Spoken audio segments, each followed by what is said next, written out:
continuing on our built environment track, we're going to bring up another man who I've been, since I even first heard about his old work, I was dying to meet him. The first thing I heard about him is he created a vertical farming system that would allow one family to feed three. And, you know, part of when we were first brought into the GSI Fulbright conversation, the idea of like a global database of solutions came up. First thing I said is like, that's maybe not the right mindset. We need to bring the human element in. And, you know, the example I give is what's going to happen. A minister of agriculture who's never used this platform is A, going to know exactly what they need, B, be able to use this tech, and then C, be able to find it and actualize it or implement it or execute on it. You know, what we need is a human interface in between where someone who's studying that database, and our vision for here is someone to meet everyone here and add the amazing work you're doing to this global database, so that when a minister of agriculture comes and says, hey, I'm trying to address food scarcity, and they think regenerative agriculture is the way, that might be part of it, but have you considered vertical farming? Have you considered, tomorrow we're going to hear from my good friend Nato from Phenom Biotech. They have a biotech product that can extend the shelf life of food. And so these innovations are so much more than any one category we could put them in. But now what Eric has developed with the new direction he's going in, modular homes. I don't want to steal his thunder, but I'm just so thrilled by it. You know, homes that can create their own food, their own water, their own electricity, and manage their own waste. Like one massive step towards a decentralized supply chain. So let's welcome up a man I admire greatly, Eric Amyot.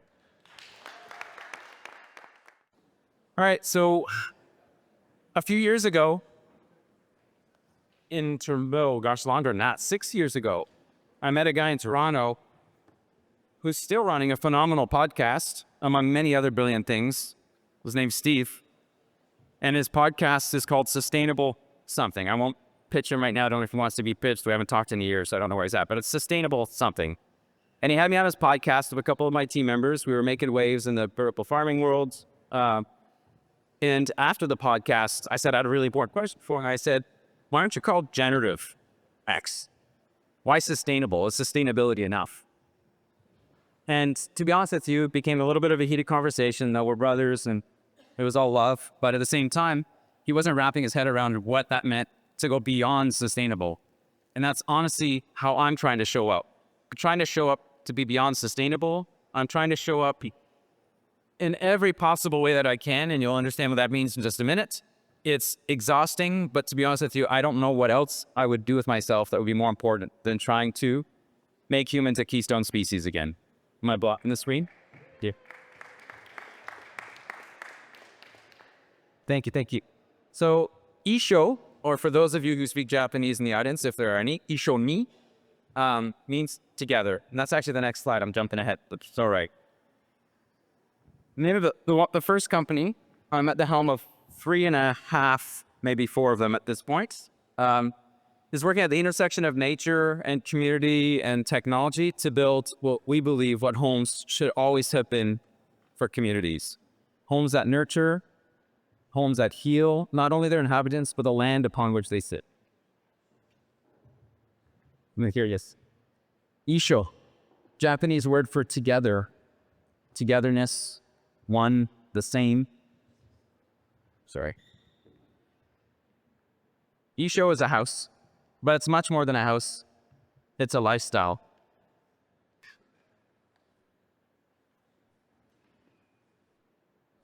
It's there.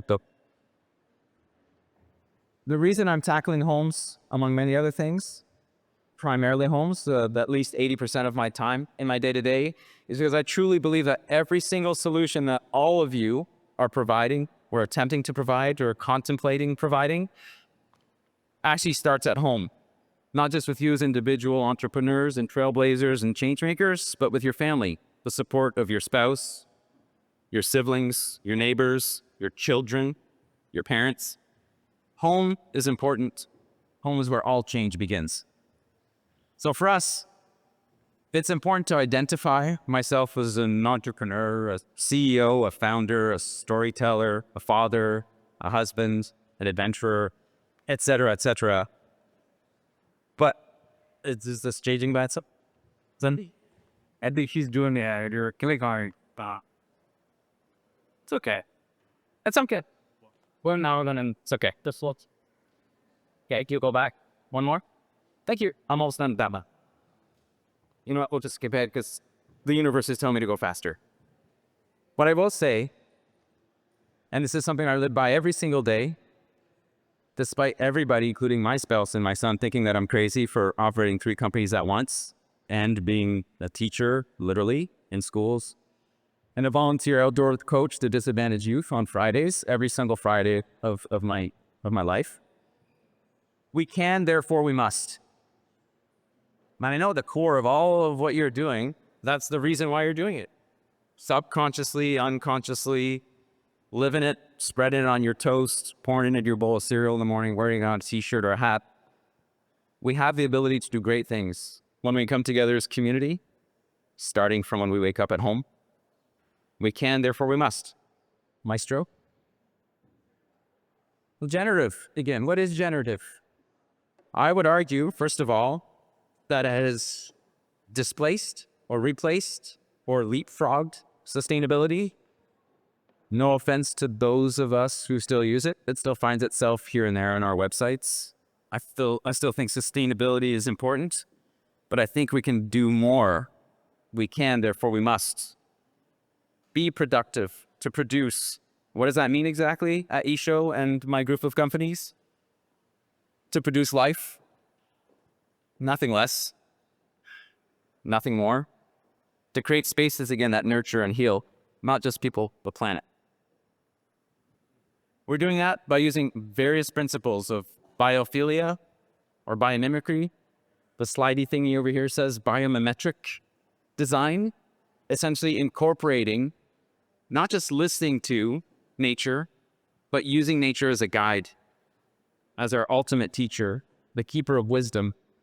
We are, of course, nature, all of us. But we're creating homes at Issho, homes that bring nature inside and out. In some cases, floor-to-ceiling grow walls. In every instance, in every room, grow walls, not only to produce food, but to produce oxygen, potable drinking water, to filter gray water, because they're damn sexy, and the food tastes really good too. Go ahead. One of the core principles at Issho is to help the people that we're working with, the communities and individuals, to begin their journey, because all of this, life is a journey, of course. So for us, it goes far beyond just strawberries growing out of your living room or kitchen walls, which is freaking cool, if you ask me, biased opinion. But to also help people take that very first step wherever they're at, to meet them financially, spiritually, in community, and then help them along the way, not just for one introduction, one transaction, but the duration of their life. Go ahead. At Issho, we've created a modular housing system comprised of 11 building blocks, or 11 modules. Each one of them serves like Lego blocks, if you will, building blocks of the new residential envelope. In this instance, you create not only bespoke or customized prefabricated and modular housing solutions for people, but kind of allow people to do creative and fun things with their homes as well, so that they're not all the same. In this case, the design on the right-hand side was a custom design or footprint that we created for a customer near Aspen, Colorado, in my backyard. A 3,800 square foot home in total with a man cave and a sauna and spa, a home theater and gym, a 3-car garage. Just because our building blocks or modules are 200 square feet doesn't mean the houses can't be big. We can also do really cool things like a quick render. Our brilliant architect, Marcin Vakarecha, who's in Barcelona and couldn't join us this time around, threw that together in a handful of minutes as a circular shape house. You get the point. Issho can take many forms. And while that sounds cool, and some of you are thinking, okay, that looks kind of neat, but it's going to cost a fortune. Yes, this is our Tesla Roadster moment. at Issho. This is eco-luxury at its best, resilient, autonomous.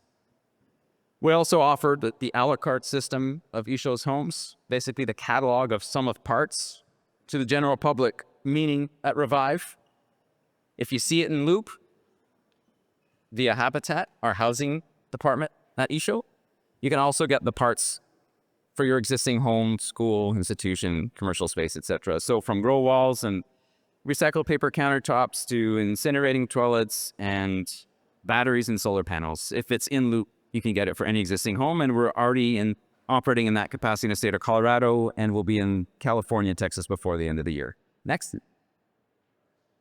Again, this is about lifestyles.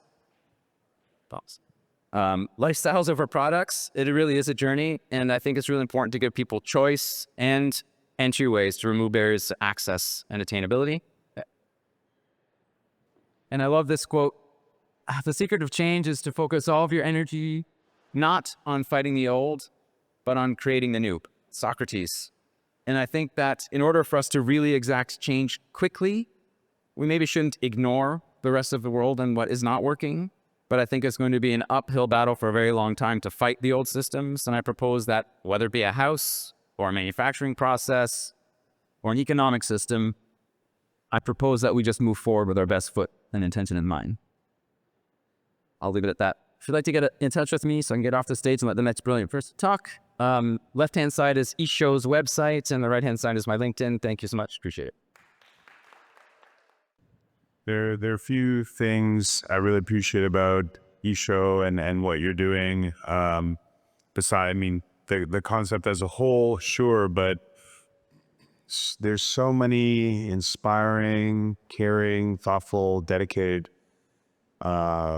innovators who come up with great solutions, but they don't actually necessarily address the fact that, for better or worse, we are living in a market economy where you have to have, in order for something to really spread, it has to be sustainable in many ways, including financial.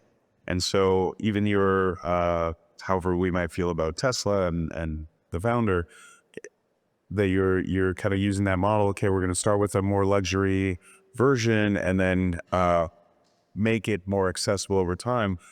It's if nothing else, it's a thoughtful strategy about how do you actually make this sustainable and scalable over time. So wanted to applaud that. And this is all on top of the power of the idea as a whole. And I don't know, I had to step out for a moment, so I don't know if you spoke to this, but for me, equally important, like there are lots of folks, new, better home building models, but the fact that you've also got, and correct me if you haven't mentioned this, that you can retrofit homes to do this as well. That for me is so significant, because what percentage of people are in position, whether even if financially they're, to just have a new home out of nowhere versus they have a certain home, and to be able to make that, to convert an existing home into a regenerative one, that feels equally revolutionary to the larger innovation of this new kind of luxury version 1.0. Yeah, it also helps to future-proof the solution too, having a holistic approach. And I didn't insert some of the important things. Issho's tackling energy, water, food, and air systems, essentially. So it's a holistic approach to the residential envelope. So across those categories, we're providing solutions. Also holistically, so from geothermal to HERVs and air-to-air heat pumps, to the black water, gray water systems, et cetera, et cetera. But that's precisely the point. Not everybody can afford or is in the market for a new home. And to truly make it attainable, we need to knock down as many barriers as we can to access. So whether it's a $500 grow wall for their kitchen to grow just microgreens, a small condensed unit, which is also financeable through Issho, or a whole home system, we help them start in the right direction. Not only that, we're also informing them or educating them where they should be starting, because some people get romanticized and excited about the idea of sustainability and on a wind turbine, for example. Is there wind on your property? 0 to 60. Exactly. So we go in and do an assessment. It's called the Revive Review. We go into the home and provide an assessment, and we visualize the roadmap for them and present them with their story, essentially, of their home and their family. and where we believe they should take their first step, giving them the option, of course, to plug in wherever they want. And you kind of slip something in there that it's financeable. Oh, so you actually make it even more accessible than, not everyone's in position to drop even if it's $500. So to give them the capacity to build that in, again, so well thought out, and your work is fantastic. Thank you so much. Thanks, Elliot. Appreciate it.